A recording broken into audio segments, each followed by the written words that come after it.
Olá, a Lesp em Pauta está no ar. Nosso tema é ansiedade infantil, como identificar e ajudar todas as crianças e adolescentes que passam por isso. Segundo a OMS, 1 em cada 5 crianças e adolescentes em todo o mundo apresenta algum transtorno de ansiedade no Brasil. Um estudo da Faculdade de Medicina da USP mostrou que 1 em cada 4 crianças e adolescentes teve sinais de ansiedade durante a pandemia. A ansiedade é uma resposta natural do organismo a situações de estresse, mas quando os sintomas são intensos e interferem na vida cotidiana, aí pode indicar um transtorno de ansiedade. Neste programa, vamos discutir as causas, os sintomas, os tratamentos da ansiedade infantil. Aqui com a gente, a Naria Luiz de Azevedo, ela é psicóloga clínica, a quem eu agradeço a presença. Olá a todos e todas e todes, eu sou Naria Luz, sou psicóloga clínica, como já foi falado, e nosso tema hoje é muito importante. Nós vamos falar de um assunto que é pouco falado quando se diz respeito às crianças. Tá? E quando se fala de ansiedade, nós estamos falando de uma emoção comum, de um afeto comum a todos os seres humanos e que em algum momento da vida nós experienciamos. E temos que ter cuidado porque, embora seja comum a todos os humanos, nós somos seres únicos, nós somos singulares e cada um responde de uma forma diferente. E nas crianças é muito delicado a gente identificar e tratar essa ansiedade, porque se essa ansiedade não for tratada, não for ajustada a um nível suportável, pode ter prejuízo na vida acadêmica dessa criança, nas relações pessoais, e isso vai prosseguir para a vida adulta. Né? Hoje eu vou falar de... Já me perguntaram, e aí, Naria, como criança pode ter ansiedade se criança não tem boleto, crianças não têm problemas? Quem foi que disse que criança não tem problemas? Crianças não têm os nossos problemas, os problemas de adulto. Mas se nós considerarmos as crianças como um ser que pensa, que tem emoção, que tem vontade, que tem desejo, que está se tornando um corpo político num território onde é atravessado por todas as coisas, eles têm sim problema. Qual roupa eu vou usar? Esse brinquedo que eu não gostei, a professora que eu não me adequei. Para uma criança, isso é o problema da criança. Quero dormir um pouco mais, mas eu tenho que levantar. Quero ficar brincando, mas eu tenho que fazer os deveres. Isso é o problema da criança. E aí, Naria, você está me dizendo que isso causa ansiedade? Não. O que eu estou tentando dizer é que nós não podemos desconsiderar essa criança como um ser que sim, que pode interpretar, perceber o mundo de uma forma um pouco exacerbada. E aí nós vamos falar sintomas físicos da ansiedade infantil. Eu quero que a gente chegue no sintoma físico, mas antes eu queria só uma dúvida. Na sua experiência, tem uma carga genética, porque o ser humano é muito complexo. E aí sim, tem a questão genética. O que influencia mais? O ambiente? A questão social, né? Porque a gente complexo. Cada criança, a mãe tem um filho, 2, 3, cada um reage de um jeito, né? O que na sua experiência você viu assim que pode causar mais ansiedade numa criança? Então, nós trabalhamos com múltiplos fatores. Não existe uma única causa, tá? Se uma criança é exposta num ambiente muito estressor, ele vai desenvolver ansiedade? Pode ser que sim, pode ser que não. Lembra que nós somos singulares e temos uma interpretação de mundo diferente? Mas tem sim uma questão genética, tem uma questão familiar, tem uma questão social, tem uma questão do ambiente escolar, tem a questão dos que nós chamamos dos facilitadores da ansiedade. E o que seriam os facilitadores da ansiedade infantil? As cobranças, as competições. Muitos pais, de uma forma equivocada, porque eles estão entendendo que eles estão quando eles cobram de uma criança, vamos, seja mais rápido, está muito devagar, fulaninho conseguiu. É uma tentativa de incentivar essa criança, talvez a andar, mas isso é prejudicial para essa criança. É muito da singularidade que você falou, né? Eu li um livro que fala sobre os talentos, Naria, e ele falando de incentivar os talentos das pessoas, né? Porque ele falou, olha, a pessoa que tem uma criança tem um talento, às vezes o pai nem desconfia que ela gosta de música, que ela gosta de dançar. Aí eu me lembro até de um professor que a mãe levou para um psicólogo, né? E falou, olha, ela está com muito problema, ela não consegue avançar nos estudos, né? Aí o psicólogo percebeu que ela não parava, quietinha e tal, né? Você gosta de dançar? Falou, que eu mais gosto do mundo, né? Então, peraí, chamou a mãe, né? Falou assim, olha, o negócio dessa menina é dançar, bota ela no negócio de dança, porque você vai ver como vai... E mudou a vida, porque a menina adorava dançar. Então, assim, é a peculiaridade e o talento, em vez de incentivar, às vezes, uma coisa... vai mais rápido, né? Se é uma coisa que, às vezes, ela não tem aquilo tão desenvolvido. E outra coisa, nós adultos temos uma predisposição, eu vou ter cuidado para falar, porque temos uma predisposição a projetar as nossas frustrações nas nossas crianças. Se a mãe, quando era criança, queria participar de um concurso de Miss infantil, queria ser modelo e não conseguiu, existe uma forte tendência dessa mãe, desse pai, projetar o sonho que é dela nessa criança. E isso, se essa criança não tem esse, como você disse, esse talento, não tem esse desejo, não, essa vocação, o que vai acontecer? Vai chocar. Ela começa... E se eu não atender o desejo da mamãe? E se eu frustrar a mamãe? E vai frustrar os dois, né? Vai frustrar a mamãe e vai frustrar a criança se não bater. Agora, eu queria te perguntar também o seguinte, a gente está falando de ansiedade infantil. Hoje, a gente fala muito sobre TDAH, né? O que é ansiedade infantil? O que não é ansiedade infantil? E se, por exemplo, TDAH, a ansiedade pode estar junta ou separada? Como é que é isso? Para a gente separar um pouco as coisas. Então, isso é um campo bem delicado. Eu, Naria Luz, tenho todos os pés atrás com os diagnósticos de TDAH antes de ser olhado, antes dessa criança ser acolhida, antes de tentar entender o que está causando essa ansiedade na criança, ao invés de dar um diagnóstico. Porque se a gente for olhar, 8, no mínimo, dos sintomas de ansiedade infantil, nós encontramos no TDAH. E aí? Só que o TDAH, nós estamos falando de um transtorno neurobiológico. Enquanto que a ansiedade, nós estamos falando de questões afetivas. Então, é outro lugar. Então, repete, a diferença afetiva... O TDAH... é um transtorno neurobiológico. A ansiedade, nós estamos falando de uma questões dos afetos, da emoção. É outro campo. Existe um nível de ansiedade quando se torna prejudicial, que nós chamamos de patológico, que precisa ser medicado, sim, mas o processo do tratamento, da condução é diferente. Uma criança com ansiedade, quando ela é acolhida, quando ela aprende a construir ferramentas para lidar com essa condição, que são... A criança não é ansiosa 24 horas por dia, tá? Então, se a criança está com ansiedade e ela é trabalhada, ela está num processo terapêutico, ela está fazendo uma atividade que ela gosta, ela tem um ambiente acolhedor, ela vai construir ferramentas para ela lidar com a ansiedade, que é outro campo em relação ao...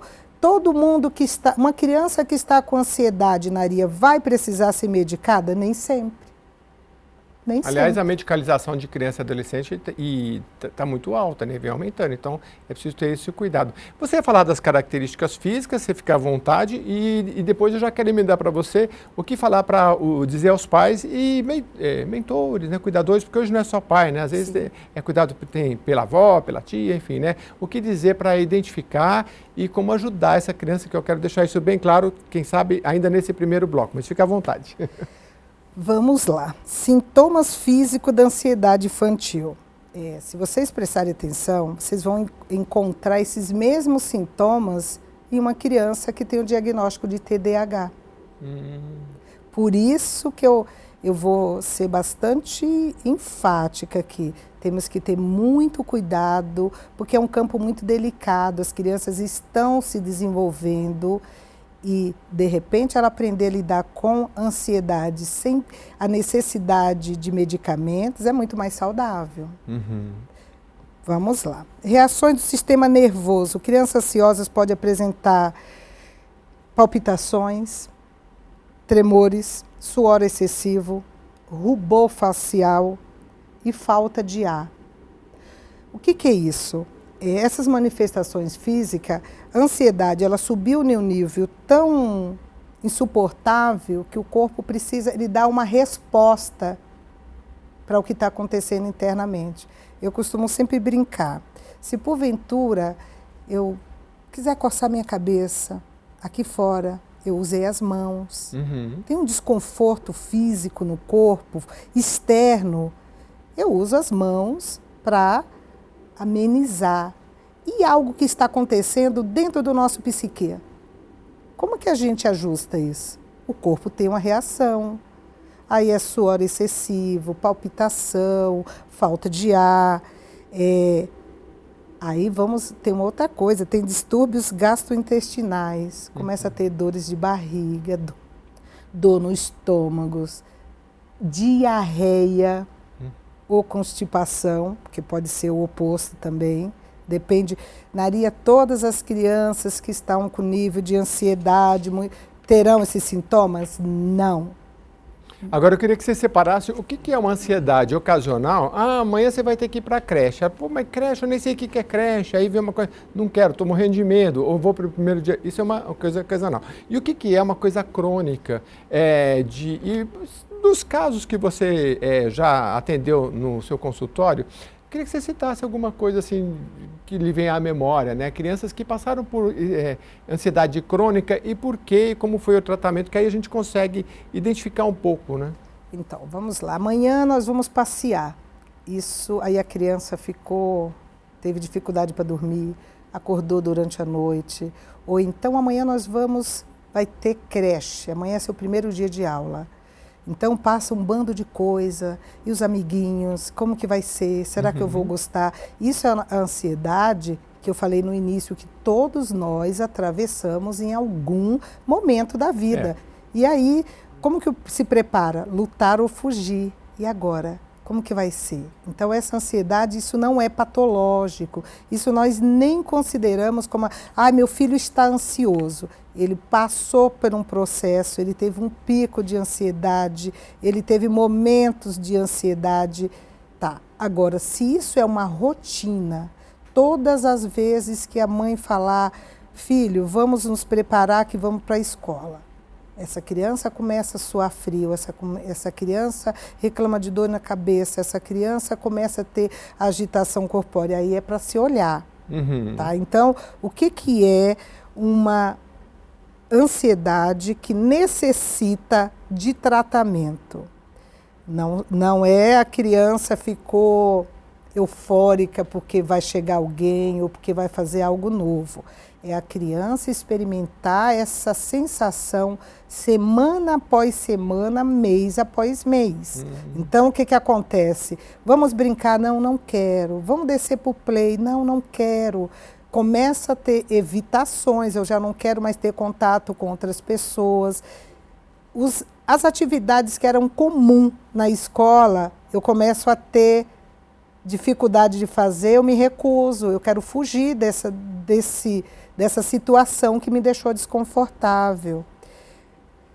É interessante esses sintomas para os pais e todo mundo que lida com crianças saber que a nossa psicóloga falou da irritabilidade, dificuldade para dormir, né? Às vezes pesadelo também, criança está com aqueles problemas, e comportamento de evitação, que é o que você está falando, não começa a não querer fazer alguma coisa para ficar atento. Mas vamos falar então, acho que ainda dá tempo, tanto do tratamento, mas principalmente de como lidar com essa criança, né? Como que explica, uma criança entende, fala, olha, você vai para a creche, mas...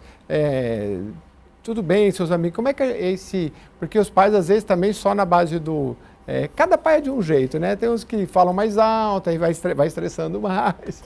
Então, muitas vezes, o cuidador, a figura de referência, a mãe, o pai, a família, né, que está ali com essa criança, na maioria das vezes, nós estamos numa sociedade que corre muito, que cobra muito, tudo é para ontem. Na maioria das vezes, esses pais não conseguem ter o tempo adequado para apresentar esse evento novo para a criança. Então, como que... Olha, filho, senta aqui que eu quero te falar uma coisa. Você gostou da sua mochila que você escolheu? Sim, então, amanhã você vai para a sua escola nova, vai conhecer amiguinhos e você vai ter... uma figura adulta lá que vai ser a professora, que vai te ajudar. Mamãe, mas eu não quero sair de perto de você. Não, amado, você não vai sair de perto da mamãe. A mamãe vai te levar, a mamãe vai te buscar. Ou se a mamãe não consegue buscar, olha, sabe aqui o teu priminho, a tua irmã, o teu pai vai estar te esperando lá, vai te buscar e você volta para casa e você vai ter um bando de aventuras para contar. Olha que legal. É outra abordagem do que você chegar e falar, hoje é dia, chega lá na porta, o que é isso, né? E criança vê tudo grande, né? Aí fala, meu Deus, onde é que eu tô? Que hora que eu volto? Minha mãe está indo embora, né? É um estresse, né? Essa conversa. Agora, de fato, a gente vive num mundo muito acelerado, né? E aqui na capital paulista, é muito comum, nós temos aqui a região leste, por exemplo, as pessoas pegam um ônibus, metrô, demora 2 horas para chegar na Zona Sul para trabalhar. Um dos casos mais comuns. Depois mais 2 para chegar em casa. Quando chega a mãe, coitada, e às vezes é uma mãe que tem 2 serviços, né? O tempo com a criança e essa questão do tempo hoje acho que é muito fundamental, né? A qualidade do tempo. Então, vamos lá. Quando um pai deve procurar ajuda para um filho, uma criança que está vivendo esse processo de ansiedade? Quando essa criança passa semanas, meses, com nível de angústia muito alto, que ele está muito irritado, então ele não consegue se acalmar nem quando ele está com a mãe, nem com o pai, ele não consegue brincar, ele não consegue se relacionar com os coleguinhas, ele não, começa a interferir até na questão alimentar, mudanças no apetite. Ou eu como excessivamente, ou eu não aceito mais a alimentação. Tem que se fazer algum... Ah, mas é normal, é a fase, essa fase vai passar. Temos que começar a desconstruir essa crença, tá? Esse senso comum, primeiro que a fase não passa pela gente, nós é que passamos por ela. Então não dá para um pai esperar que uma criança está mais de 3 meses tendo um comportamento tímido na escola, assustado, sem dormir direito, sem aceitar alimentação, sem brincar e achar que está tudo bem. Não está. Aí procura aqui uma especialista, um psicólogo especialista infantil. Por quê? Mas vai levar a criança para terapia? O processo terapêutico da criança é bem diferente do adulto, porque eles não têm a oralidade, eles não sabem se expressar. Muitas vezes nós adultos não sabemos o que está nos incomodando. Sim. Imagine uma criança, então é no brincar que vai apresentar. Então, a especialista sabe como conduzir essa criança na construção de ferramentas para lidar com momentos de estresse, com momentos que sejam novos. Qualquer momentos novos para a gente é estressor. Eu imagino, por exemplo, uma separação dos pais, a morte de alguém, a perda de emprego do pai, tudo. No consultório, o que você vê mais, Naria? São esses eventos que podem acontecer com os pais e que influenciam a morte de alguém, separação, perda de emprego, ou próprias crianças que, pela sua personalidade, já podem trazer essa ansiedade? Por incrível que pareça, a maior procura não são crianças que perderam algo, são crianças que temem perder devido a um acúmulo de cobrança, excessos de atividade que são colocados para essa criança. Vamos lá. A criança estuda, a criança faz balé, a criança faz natação, a criança faz inglês. Quando que essa criança vai ser criança para brincar? Mas essa não é indicação para quem tem TDAH? Dá atividade para ver se ela dá uma sossegada. Você já está falando de um outro território. Sim, vamos lá. Olha, atividades que sejam respondidas de forma adequada para essa criança.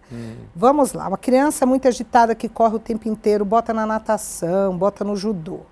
Nós estamos falando de uma criança que até então não tinha apresentado nenhum desconforto com o próprio corpo, não tinha apresentado nenhum desses sintomas físicos aqui, mas que eles são sobrecarregados. Então ele tem hora para tudo, é muita rigidez para uma criança dar conta. Então ele tem 40 minutos para copiar todo aquele dever, ele tem mais 40 minutos, ou seja, ele não pode nem se distrair, olhar para o vazio, porque é tudo muito... Você percebe que isso vai levando a criança... Eu falhei. Olha, a Pro pediu para que eu respondesse os 10 exercícios, eu só respondi 5. Eu não consegui, na natação, eu não consegui chegar primeiro, o coleguinha chegou primeiro.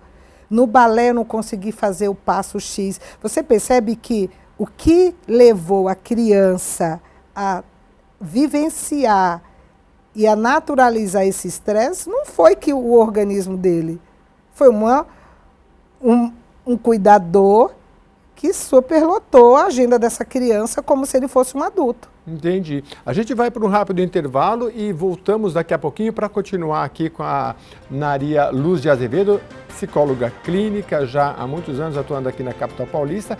E depois do intervalo a gente vai falar sobre, não sei se a palavra é equilíbrio, porque tem que ter disciplina também, né? Hora de dormir é hora de dormir, hora de fazer lição é hora de fazer lição.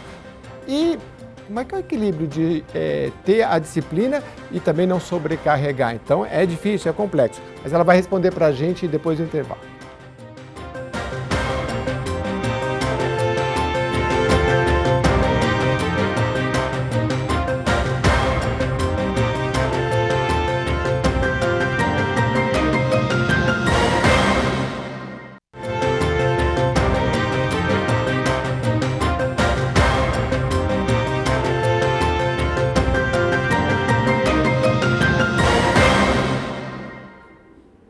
Estamos de volta falando hoje sobre o tema da ansiedade infantil. Muita ansiedade entre os adultos, a gente viveu um período aí da pandemia, né, crítico, e as crianças, né, estamos atentos. Então, nós estamos conversando aqui com a Maria Luz de Azevedo, ela é psicóloga clínica, ela é também especialista em fenomenologia e psicopatologia e saúde mental.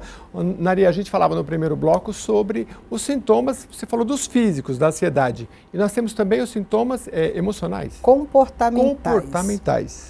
E aí eu chamo a atenção para os pais que estão nos assistindo, porque esses sintomas são comumente, olha só, eu vou enfatizar, eles são confundidos ou são os mesmos sintomas encontrados em crianças diagnosticadas com TDAH. E quais são esses sintomas comportamentais? Inquietação, agitação constante, dificuldade de ficar quieta, não fica sentado, mexe braços e mãos o tempo inteiro. Agora vamos falar sério, qual criança consegue ficar 4 horas sentado, duro, estático, sem se mexer em uma sala de aula? Realmente é difícil. Nós estamos falando de crianças humanas, crianças que ouvem coisas, crianças que veem, crianças que falam, crianças que infelizmente sentem na própria pele. Como que essa criança vai ter equilíbrio suficiente Eu, como adulta, eu não fico quieta o tempo inteiro, me mexo o tempo inteiro. Imagina a criança, está tudo acontecendo. Então, mas o meu filho é muito agitado, ele não para, ele pula o tempo inteiro, ele pula do sofá, ele não para. Ok, isso é apenas um dos sintomas, tá? Irritabilidade, mas a criança é muito brava, a criança se irrita à toa, às vezes é uma coisa muito pequena e ele tem uma percepção muito exacerbada, e aí era para chorar 5 minutos, ele chora o dia inteiro, ele fica... Tá. E aí vamos prestar atenção, isso é sintomas, tá? Então, coisas que aconteciam no cotidiano, coisas simples, ele está reagindo de forma muito exagerada. Por exemplo, olha, Zezinho, lembra que nós havíamos falado que você precisava fazer o dever de casa e você não fez? Então, agora eu preciso pausar esse seu desenho aqui e a gente precisa concluir. Essa simples fala de uma mãe para um filho que está com um nível de ansiedade muito alta, ele vai reagir como se a mãe estivesse proibindo ele de viver, proibindo ele de beber água, proibindo ele de comer, porque ele vai ter uma percepção muito exagerada, e aí ele vai ficar nervoso, vai ficar irritado. Calma, Zezinho, assim que você acabar, você volta. Se o nível de ansiedade está dentro do aceitável, tá bom, mãe. Ele vai ficar bravo, frustrado? Vai. Ele vai, senta, faz o dever. Mas se o nível de ansiedade estiver fora de controle, ele vai ver isso, o mosquito que passou perto dele, ele vai ver um dragão soltando fogo. Lembra que eu falei no início da singularidade de cada indivíduo? Então, a mãe está com 2 crianças praticamente na mesma faixa etária. A recomendação foi igual para os 2 e só um reage assim. E aí? É como cada ser percebe o mundo. E o seu psicólogo, no consultório, ele vai orientando a mãe, né? Vai acompanhando, como é que é o diálogo em casa, tal, né? Porque a comunicação é muito importante, né? O modo de falar, de preparar, né? Às vezes, só o modo de falar já muda muita coisa. Isso é no dia a dia, né? Qualquer um que chega estressado, bravo. A gente, aqui na Leste, fala muito de violência doméstica, né? E estava conversando com uma psicóloga, ela falou, olha, tem lares que a linguagem, ela já é num nível mais alto e ela já é de violência o tempo todo. O tempo todo. Então, assim, não existe... Você pode ter vindo de uma família que todo mundo fala baixo, todo mundo é educado, todo mundo fala... Mas muitas crianças vivem numa linguagem de violência. É o pai com a mãe com o pai, com as crianças. Então, é um todo, né? Então, essa comunicação... Hoje a gente fala de comunicação não violenta e tal, né? Então, essa comunicação a gente tem que ir aprendendo, né? Todo mundo tem que aprender, né? Então, uma das coisas que é muito importante é... Os pais, os cuidadores, a figura de referência, levou uma criança para o acompanhamento psicológico, eles têm que ser presentes. Porque a criança, enquanto ela está brincando, a terapeuta está organizando, está ajudando, está ensinando a ser frustrado, está ensinando partilha, está ensinando que nem sempre ganha. E essas orientações são passadas aos pais. Porque a criança não se desenvolve sozinha, ela tem uma figura de referência, ela copia o meio, né? Então ela vai reproduzir muitas vezes. Naria, você está me falando que uma criança que cresce num ambiente que pais gritam, ela vai ser extremamente estressada? Pode sim, ser que sim, pode ser que não. São múltiplos fatores. Então tem crianças que vêm de um ambiente muito tranquilo, mas tem uma questão genética que nós vamos falar também. E aí o medo excessivo, um comportamento que é um sinal. O que é o medo excessivo? A criança nunca caiu do balanço, mas se botar ela no balanço, ela vai estressar, ela vai gritar, ela vai chorar porque ela está com medo de cair. Aí o que o pai faz? Vai insistir com a criança no balanço? Tira a criança do balanço, senta e pergunta, o que aconteceu? Você está com medo de cair? Nós vamos balançar devagar, mas você não é obrigado a ir no balanço. Andar de bicicleta. A criança nunca caiu de bicicleta e morre de medo. E outra coisa, o medo excessivo está muito ligado também a alguns... Tem medo de animais, alguns animais, medo do escuro, medo da separação dos pais e medo de situações sociais. Como assim medo de situações sociais? ele enxerga o mundo como sendo agressivo, como sendo um ambiente não acolhedor. Eu não sei se ele vai gostar de mim, então eu não vou. Então, tem medo de falar e ser julgado, tem medo de falar e não ser validado, tem medo de falar e falhar. Medo de errar é uma das maiores procuras no consultório. Eu não posso falhar, eu não posso tirar menos do que 10. Mas, Dona Maria, como é que o pai identifica, ou o cuidador, o que é uma birra ou o que é aquilo que realmente é uma doença, é uma ansiedade e o que não é? Porque esse tom que você está falando que é o difícil de identificar, né? Como a gente falou no primeiro bloco. Tem que ter disciplina, hora de dormir, hora de estudar, porque a gente vai levar isso como criança para a vida adulta, até adulto também a gente tem dificuldade de ter disciplina, né? E para criança também, vai dormir a hora que quer, estudar a hora que não dá. E também não sobrecarregar, né? Como é que é o feeling do pai de sentir, tá com birra de novo e agora é hora de impor uma disciplina e a hora de observar, falar, não, tá sobrecarregado, né? Tem muita coisa, vamos... A constância dessa criança tendo esse comportamento. Então, ele estava vendo um programa que ele adorava, e aí a mãe tira. É natural que ele tenha birra, é natural que ele fique frustrado, mas a mãe senta e fala, olha, amanhã você continua. Essa criança vai dormir chateada, ok. Mas também o que está faltando é uma figura hierárquica. Os pais têm que lembrar que eles são pais, eles são figuras de autoridade. Não estou falando de autoritarismo, eu estou falando de, olha, eu vou dar, se eu falar que é 5 minutos, eu sustento esses 5 minutos. Tá bom, Zezinho, eu vou te dar mais 5 minutos. E aí passou 5 minutos, Zezinho já deu 5 minutos. Mãe, me dá mais 5. Não, amadinho, havíamos negociado 5 minutos. Desliga e põe a criança na cama. Você percebeu que é trabalhoso? Não é? Educar um outro ser humano é muito trabalhoso. Mas só chegar a dar um grito, né? Pronto, é o que acontece. E aí, qual é a linguagem que essa criança vai interpretar? Ou então a criança se joga no chão, faz uma birra, a mãe vai e cede. Estímulo-resposta. Eu gritei, eu recebi. A próxima vez eu grito de novo, eu recebo. Então, é os pais se comportarem como pai e não cobrar da criança um comportamento do adulto, que muitas vezes nós não temos. Porque esse é um grande perrengue aí.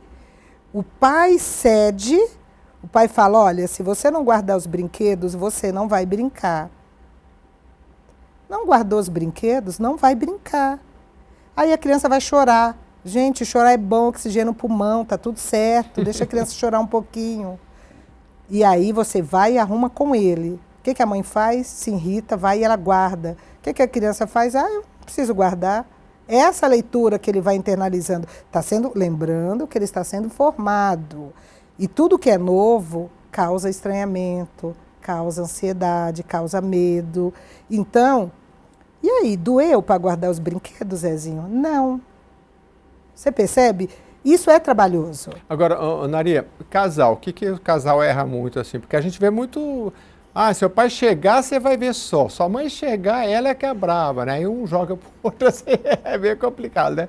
Como é que é essa sintonia do casal para poder educar o filho em relação à ansiedade que a gente está falando aqui? Então, ter sintonia.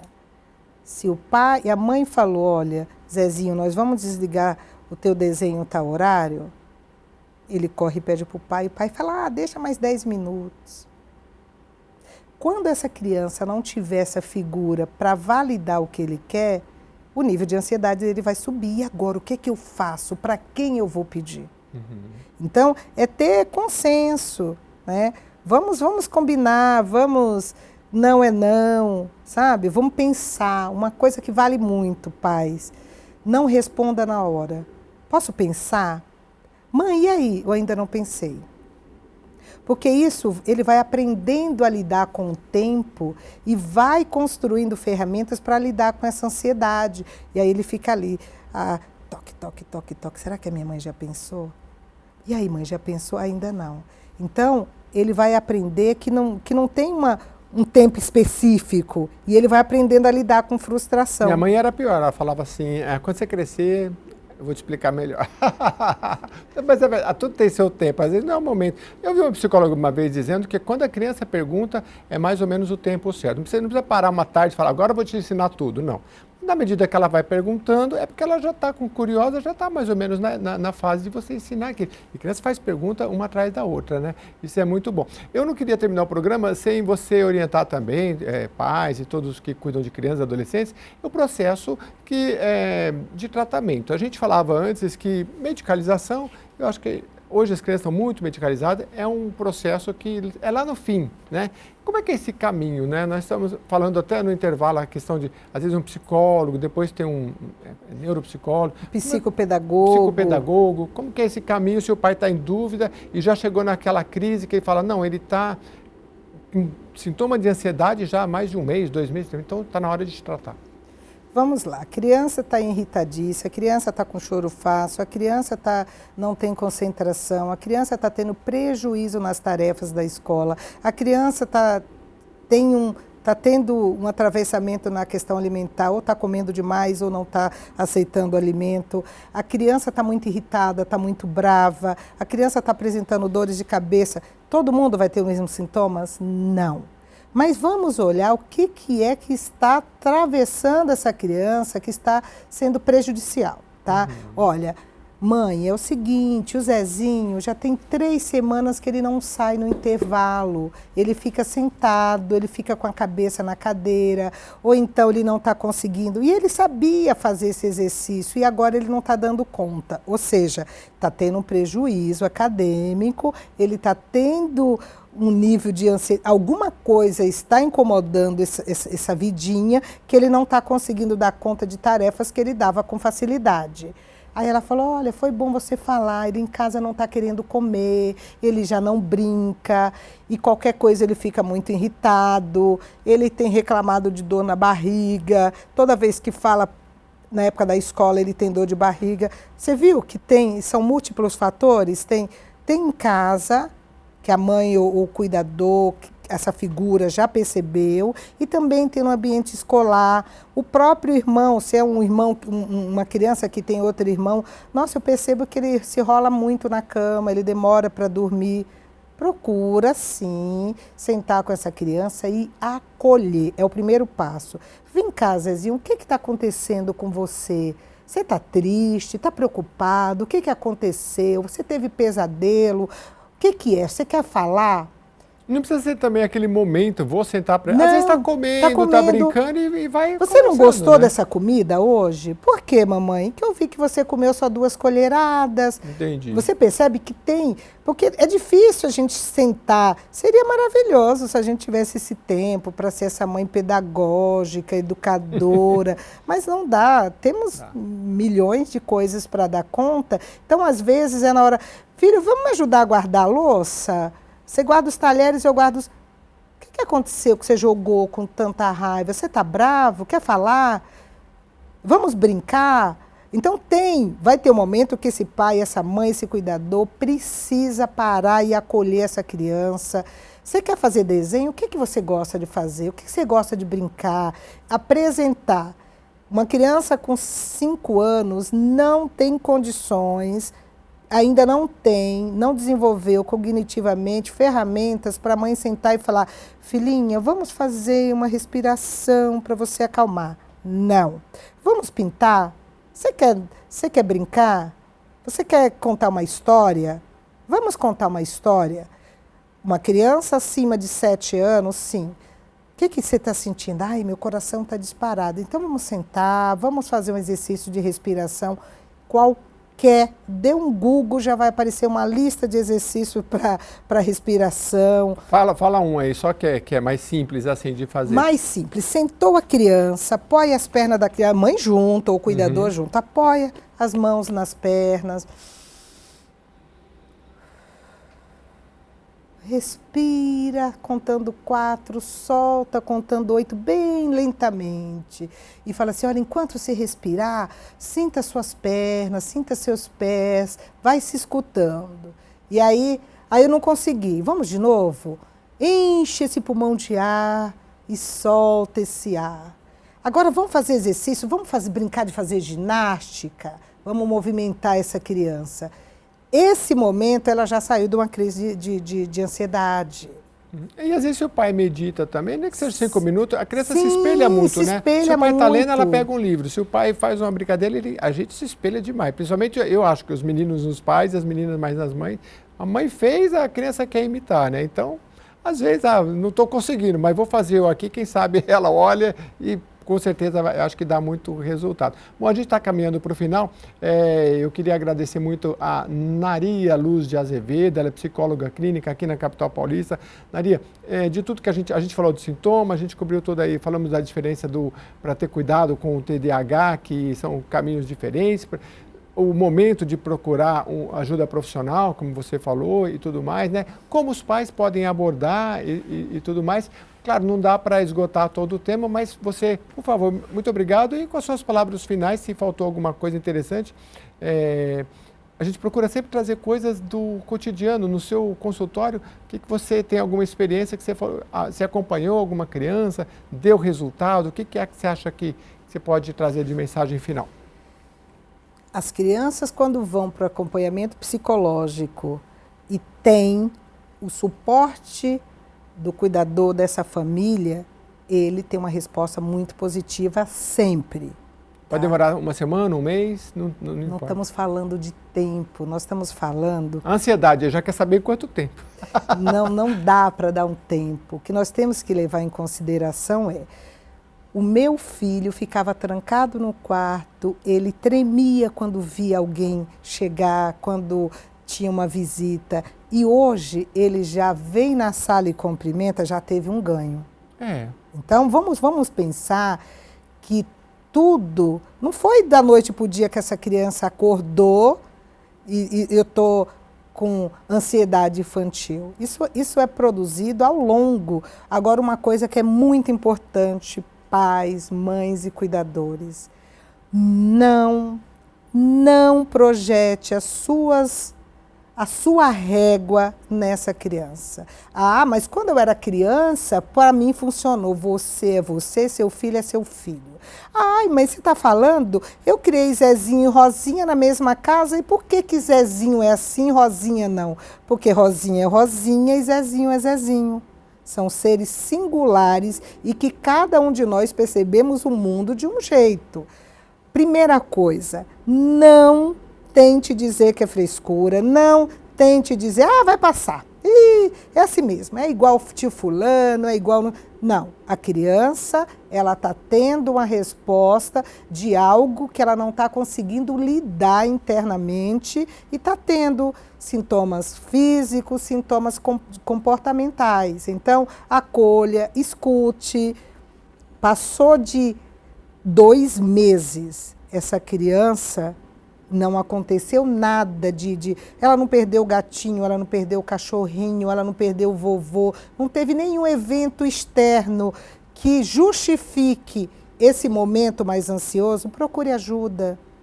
Procure uma psicóloga infantil, que ela vai ajudar a conduzir para que essa criança não leve, porque não naturalize. Porque hoje eu converso com adultos que elas falam assim, mas eu passei a minha infância desse jeito. E aí leva para a vida adulta e pode se tornar um transtorno mais crônico e, com certeza, tudo que é tratado no início é muito mais fácil de redimir. Muito bom. E com isso a gente termina por aqui. Obrigado pela sua companhia, obrigado demais a Naria. Naria é com N mesmo de navio, viu, gente? Você vai procurar lá no Google aí, é Naria Luz. Psicóloga clínica, esteve aqui colaborando com a gente. Já fica o convite para o retorno. Muito obrigado pela sua presença. Eu que agradeço. Vamos por aqui. E obrigado. Agora acho que é a hora das fotos. Vamos ver se elas chegam aqui para a gente registrar esse momento. E vamos falar também no próximo programa sobre a adolescência, sobre outros temas também que perfeito. A gente possa repercutir. Tá bom, Naria? Obrigado. Viu? Davi.